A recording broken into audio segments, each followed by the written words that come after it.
প্রিয় দর্শক, আসসালামু আলাইকুম। ইজি খামার বাড়ির পক্ষ থেকে সবাইকে অভিনন্দন ও শুভেচ্ছা। তো আজকে যে বিষয়টা জানবো, এই ফেব্রুয়ারি মাস, এখন এই মাসে আমরা কোন কোন গাছে পোনিং করব, কোন কোন গাছ ছেটে দিতে হবে, ঝোপালো বানাতে হবে। কারণ এখন যদি এটা করি তাহলে আমাদের সামনে গ্রীষ্মকালীন প্রচুর ফুল আসবে সে সমস্ত গাছে। তো আজকে সেই বিষয়টাই জানবো। তা প্রথমেই হচ্ছে আমরা যে গাছটি পোনিং করতে হবে জবা ফুল গাছ। তো জবা ফুলের এখনই সময়, এই ফেব্রুয়ারি মাসে যে আমরা পোনিং করে দিই বা কেটে দিই, যেমন এটি একটি ডাল বিশিষ্ট গাছ। হ্যাঁ, এই গাছটা যদি আমি এখান থেকে কেটে দেই, তাহলে কি হবে, নিচ দিয়ে এটা শাখা বের হয়ে জুপালু একটি গাছে পরিণত হবে। তো এই জবা ফুল, এটা কিন্তু এখনই সময়, এই ফেব্রুয়ারি মাসেই এই কাজটি করতে হবে।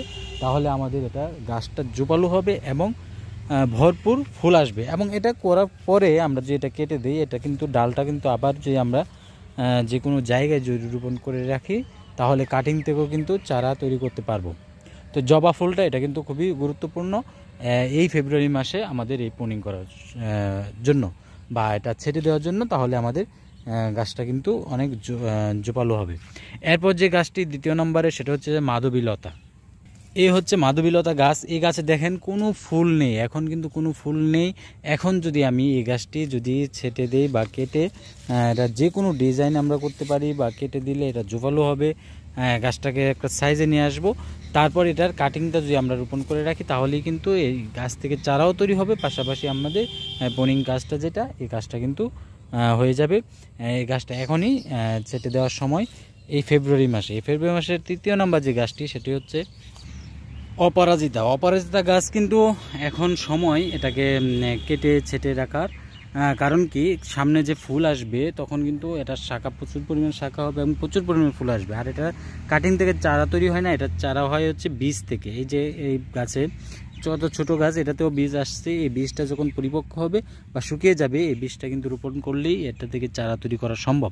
তো ফেব্রুয়ারি মাসে এই অপরাজিতা গাছেরও কিন্তু কাটিং করা যায় এবং এটার যে কাটিং কেটে দেওয়া, ছেটে দেওয়া যে কাজটা, এটা করতে হবে। এটার চারা তৈরি করতে হবে বীজ থেকে। তো এই অপরাজিতা গাছ এখন যদি আমরা ছেটে দিই, তাহলে কি হবে, এর শাখা প্রচুর পরিমাণে আসবে এবং এটাতে ফুল আসবে, প্রচুর পরিমাণে ফুল আসবে গ্রীষ্মকালে বা কিছুদিন পরে। এরপর যে গাছটি চতুর্থ নম্বরে, সেটি হচ্ছে টগর, থাই টগর। তো থাই টগর যাদের যে গাছটি আছে, এই গাছটি যদি আমরা এটা কেটে না দিই, তাহলে এক ডাল হয়ে এটা জোপালো হয় না, সুন্দর দেখা যায় না।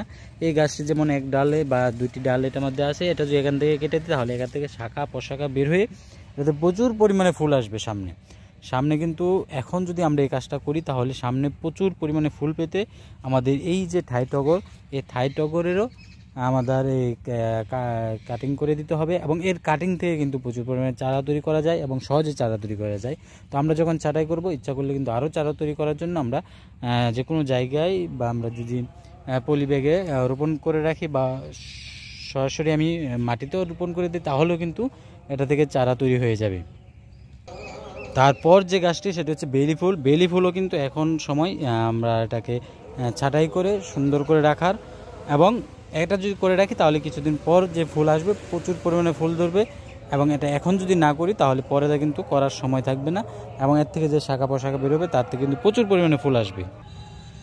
যে সকল গাছ দেখালাম, এগুলি কিন্তু ফেব্রুয়ারি মাসে আমাদের পোনিং করতে হবে এবং এর থেকে কিন্তু চারা কাটিং করে চারাও তৈরি করা যাবে।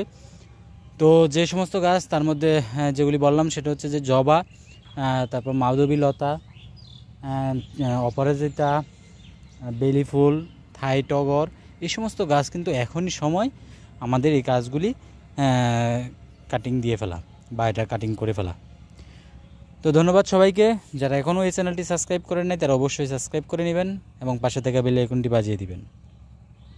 আল্লাহ হাফেজ।